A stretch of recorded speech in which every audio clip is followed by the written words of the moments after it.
Assalamu alaikum dear students. So today's topic is winds, storms and cyclones part 8 class 7th. So it's class 7th. Today we'll be reading about destruction caused by the cyclones. Yesterday we read about cyclone. What is a cyclone? And we came to know a cyclone is a system of close rotating winds around a low pressure area. अब मैं थोड़ा सा और इसमें थोड़ा सा बताऊंगा आपको ब्रीफ में about the structure of a cyclone. यह मैंने आपको बोला था जो सेंटर ऑफ साइक्लोन जो होता है, साइक्लोन का जो सेंटर होता है, सेंटर दैट्स वेरी कॉम. जो सेंटर ऑफ साइक्लोन है, अगर ये साइक्लोन आपको मैंने दिखाया था कल, वही दिखाऊंगा और फिर से ये एरिया जो है, जो सेंटर का एरिया जिसको हम आई कहते हैं, it's very calm, it's very calm.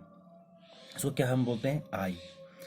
जो बड़ा साइक्लोन होता है, लार्ज साइक्लोन, जो बहुत बड़ा साइक्लोन होता है, ये इसकी जो हाइट होती है वो होती है up to 10 to 15 kilometres high.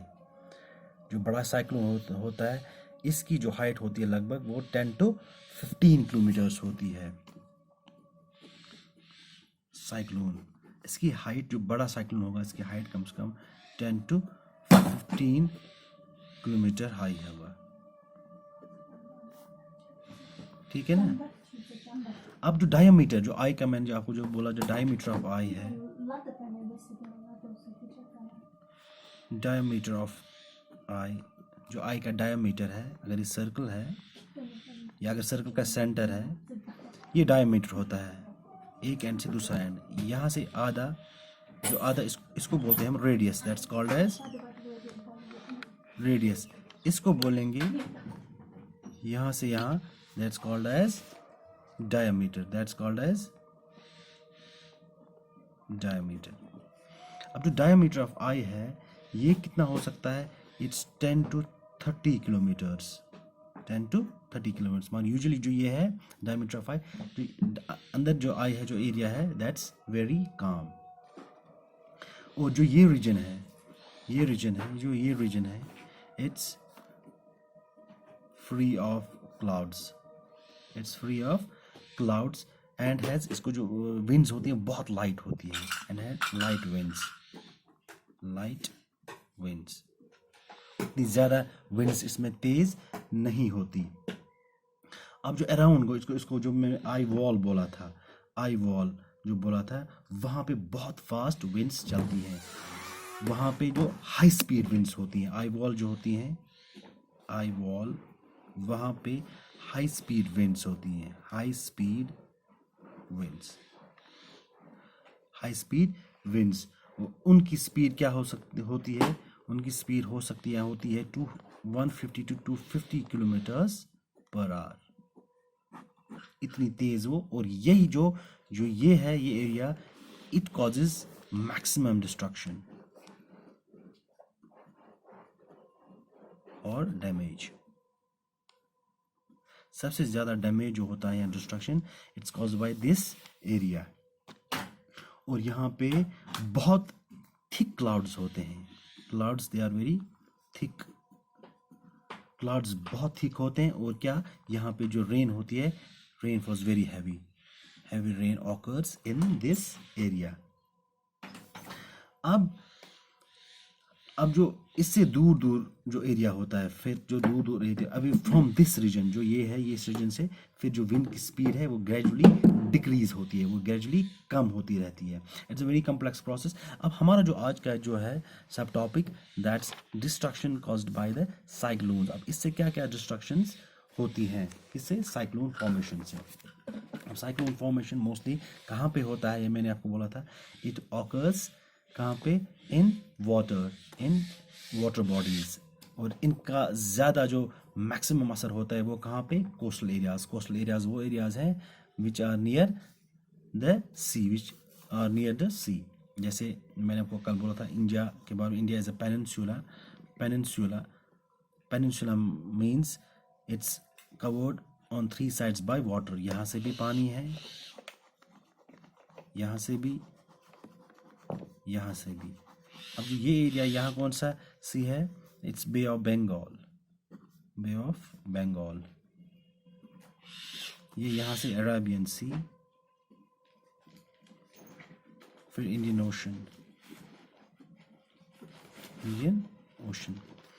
अब ये एरिया, इन एरियाज में ये साइक्लोन्स फॉर्मेशन होते हैं। अब जो यहाँ से स्टेट्स हैं, ये जो यहाँ से स्टेट्स हैं, यहाँ से जो स्टेट्स हैं उनको बोलते हैं कोस्टल स्टेट्स। जैसे यहाँ पे हमारा, यहाँ से आएगा गुजरात है, यहाँ पे कोस्टल स्टेट, यहाँ गोवा है, महाराष्ट्र है, यहाँ से फिर केरला, तमिलनाडु, ऐसे उड़ीसा, यहाँ से वेस्ट बंगाल, एट्सट्रा एट्सट्रा। ये हमारी these are the coastal states of India. यहाँ पे इनकी जो असर है ज़्यादा होता है। अब क्या होता है, स्ट्रॉन्ग विंड्स जो होती है, मैंने आपको बोला साइक्लोन क्या है, it's a strong formation of strong winds. अब जो ये स्ट्रॉन्ग विंड्स होती हैं, ये क्या करती है काम, स्ट्रॉन्ग विंड्स जो प्रोड्यूस होती है, जो इसमें बन जाती है, जब लो प्रेशर एरिया बन जाता है, फिर हाई प्रेशर एरिया से क्या आती है, विंड्स आती है, वो बहुत स्ट्रांग होती है। मैंने अभी आपको बोला था इनकी स्पीड कभी कभी 150 to 250 किलोमीटर्स पर आवर होती है। अब ये क्या, जो स्ट्रॉन्ग विंड्स होती हैं, ये पानी को करती हैं, दे पुश वाटर टुवर्ड्स, कहाँ की तरफ, शोर, इन किनारों की तरफ, इनकी तरफ वाटर को पुश करती है, इन किनारों की तरफ वाटर को पुश करती है। अब अगर स्टॉर्म 100 किलोमीटर्स अवे भी होगा, अगर ये यहाँ इससे दूर भी स्टॉर्म होगा, 100 किलोमीटर्स दूर भी होगा, 100 किलोमीटर्स दूर भी होगा, फर्स्ट इंडिकेशन क्या होती है, ये फर्स्ट इंडिकेशन होती है कि पानी यहाँ आने लगता है, पानी पहले यहाँ आने लगता है, किसकी तरफ, शोर की तरफ।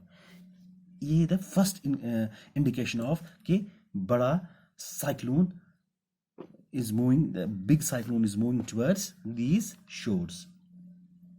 अब जो ये water produced by the winds, जो विंड्स की वजह से वाटर जो प्रोड्यूस हो जाता है, ये इतना पावरफुल होता है, ये इतना पावरफुल कि लोग इसको ओवरकम नहीं कर सकते, या कोई मशीनरी इसको ओवरकम नहीं, गवर्नमेंट मशीनरी है या लोग हैं, वो इसको ओवरकम नहीं कर सकते। इसके लिए अब जो ये पानी की दीवार जो बनी है, एक हिसाब से जो पानी की बड़ी बड़ी दीवार जो बनी है,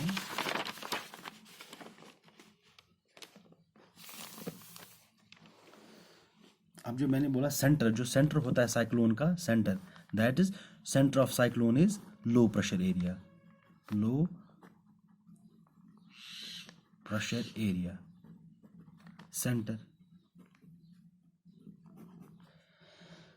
जो सेंटर ऑफ साइक्लोन है, वो है लो प्रेशर एरिया, वो काम एरिया है ना, लो प्रेशर एरिया। अब ये जो लो प्रेशर एरिया, यहाँ पे क्या होता है, यही पानी को ऊपर चढ़ाता है, लो प्रेशर एरिया पानी को ऊपर चढ़ाता है, ये इतना हाई इसको चढ़ाता है, इतना इस पानी को हाई चढ़ाता है, it may be 3 to 12 metres, 3 से 12 मीटर तक ये ऊपर हो सकता है। ये एक पानी की एक दीवार, बड़ी सी पानी की एक दीवार बन जाती है, पानी की दीवार, ये ऐसी दीवार, it starts to move towards, किसकी तरफ, शोर की तरफ। ये क्या लगता है, जैसे वाटर वॉल एक आया है towards the shore. As a result इससे क्या होता है, जब ये पानी टुवर्ड्स शोर आ गया, जो लो लाइंग एरियाज है, जो वहाँ पे, कहाँ पे, इनके शोर पे, जो शोर पे लो लेइंग एरियाज है, लो लेइंग एरियाज, वहाँ क्या हो जाता है, वहाँ पे वाटर घुस जाता है, और इतने फोर्स से घुस जाता है, it causes severe damage, it causes severe damage to life and property. इतने ज़ोर से घुसता है कि जो हम मकान जो है वो धंस जाते हैं, लोग मर जाते हैं, डूब जाते हैं पानी में, या हमारे मवेशी वहाँ पे होते हैं लोगों के, वो पानी के अंदर डूब जाते हैं और मर जाते हैं। और उससे के साथ साथ जब ये साइक्लोन वहाँ मूव करता है, मैंने आपको बोला था जो आई वॉल है, वो साथ साथ क्या लाता है, डेंस क्लाउड्स, उसके साथ डेंस क्लाउड्स भी होते हैं, आई वॉल के साथ डेंस क्लाउड्स भी होते हैं। उससे क्या होता है, वहाँ पे हैवी रेनफॉल हो जाती है, heavy rainfall, and this heavy rainfall add more salt to the wounds. इससे मतलब इससे और ज़्यादा वहाँ पे तबाही होती है और जो सिचुएशन है that gets further worsened and flood situation occurs. और इससे क्या क्या एक साथ एक तो हमारी लाइफ एंड प्रॉपर्टी डैमेज हो जाती है, कम्युनिकेशन सिस्टम ख़त्म हो जाता है, कम्युनिकेशन सिस्टम बैठ जाता है, पेड़ उखड़ जाते हैं, इससे बहुत ज़्यादा पैमाने पे नुकसान हो जाता है किसे इन साइक्लोन से. अब इसके लिए बचने के लिए हमें क्या करना चाहिए? We should listen to the government advisories. हमारी जो गवर्नमेंट एडवाइजरीज है उनको हमें ध्यान से सुनना चाहिए, हमें वो इग्नोर नहीं करनी चाहिए. We should not ignore the warnings issued by the meteorological department through TV और रेडियो और न्यूज़पेपर. मेटीरियोलॉजिकल डिपार्टमेंट वो डिपार्टमेंट है जो हमें वेदर के बारे में पहले ही आगाही देता है. क्या जैसे यहाँ पे होता है, बोलेंगे कल बारिश होगी या परसों ऐसे बर्फ़ होगी, वो मेटीरियोलॉजिकल डिपार्टमेंट देता है. We should not ignore the warnings given by these departments. और पहले से हमें नेसेसरी अरेंजमेंट बनाना चाहिए. जो हमारा हाउस होल्ड गुड्स हैं, डोमेस्टिक एनिमल्स हैं या गाड़ी एक्स्ट्रा है, उनको हमें पहले we should move them to the safer places. और हमें स्टॉकिंग करनी चाहिए खाने पीने की जगहों पे सेफर प्लेस के पास. और हमने बच्चों को पहले ही निकालना चाहिए और पुलिस को भी पहले इन्फॉर्म, वैसे तो उनको इन्फॉर्म किया जाता पहले किया जाता है, तब भी उनको अपने लेवल पे भी इन्फॉर्म करना चाहिए ताकि हम जानी और माली नुकसान से जितना हो सके खुद को बचाएं. That's all for today. Inshallah, tomorrow we'll be concluding this chapter. That is all for tomorrow.